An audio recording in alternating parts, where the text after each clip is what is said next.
Young tiger NTR, Prashanth Neel కాంబినేషన్లో వస్తున్న high voltage action చిత్రం డ్రాగన్. కేజీఎఫ్, సలార్ వంటి విజయాల తర్వాత నీల్, తారక్ను ప్రేక్షకులకు ఏ స్థాయిలో పరిచయం చేస్తారనే ఉత్కంఠ సర్వత్రా నెలకొంది. ప్రశాంత్ నీల్, యష్, ప్రభాస్లను చూపించిన తీరు యాక్షన్ ఫిల్మ్ మేకింగ్లోనే కొత్త బెంచ్ మార్క్ సృష్టించింది. ఇప్పుడు ఆయన అభిమాన నటుడైన ఎన్టీఆర్ను అంతకు మించిన శక్తివంతమైన అవతారంలో చూపించడం ఖాయమని తారక్ అభిమానులు బలంగా విశ్వసిస్తున్నారు. నీల్ విజన్, ఎన్టీఆర్ అద్భుతమైన నటనా సామర్థ్యం కలిసి వెండితెరపై సృష్టించబోయే విధ్వంసం కోసం యావత్ సినీ లోకం ఎదురు చూస్తోంది. తాజాగా ఈ సినిమా షూటింగ్కి సంబంధించిన ఓ అప్డేట్ సోషల్ మీడియాలో సంచలనంగా మారింది. గత 2 నెలలుగా బ్రేక్ తీసుకున్న చిత్ర బృందం అత్యంత కీలకం కాబోతున్న ఒక 20 రోజుల ప్రత్యేక షెడ్యూల్ను పూర్తి చేయడానికి సిద్ధమవుతున్నట్లు తెలుస్తోంది. ఈ షెడ్యూల్ పూర్తిగా నైట్ మోడ్లో జరగనుండడం విశేషం.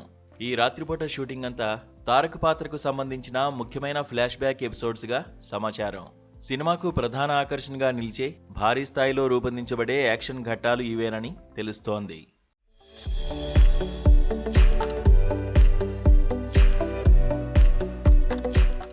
గతంలో ఎన్టీఆర్ సన్నబడిన లుక్పై పలు సందేహాలు వ్యక్తమయ్యాయి. అయితే ఈ ఫ్లాష్ బ్యాక్ ఎపిసోడ్స్లో పాత్ర డిమాండ్ మేరకు తారక్ ఆ లుక్ను మెయింటైన్ చేశారని తెలుస్తోంది. ఈ మార్పు కేవలం యాక్షన్ కోసమే కాకుండా పాత్ర యొక్క భావోద్వేగ తీవ్రతను పెంచేందుకు దోహదపడుతుందని సినీ విశ్లేషకులు భావిస్తున్నారు. ఈ 20 రోజుల నైట్ షెడ్యూల్ పూర్తయితే సినిమాలోని మేజర్ పోర్షన్ చిత్రీకరణ పూర్తయినట్లేనని తెలుస్తోంది. ఇక ఈ ప్రతిష్టాత్మక చిత్రంలో కన్నడ బ్యూటీ రుక్మిణి వసంత్ హీరోయిన్గా నటిస్తోంది. కమర్షియల్ యాక్షన్ డ్రామాలో ఆమె పాత్ర ఏ విధంగా ఉంటుందోనని అభిమానులు ఆసక్తిగా ఉన్నారు. ప్రశాంత్ నీల్ గత చిత్రాలకు అద్భుతమైన నేపథ్య సంగీతాన్ని అందించిన రవి బస్రూర్ ఈ చిత్రానికి సంగీత దర్శకుడిగా వ్యవహరిస్తున్నారు. ఇక గతంలో నిర్మాతలు ఈ సినిమాను వచ్చే జూన్ 25న విడుదల చేయనున్నట్లు ప్రకటించారు.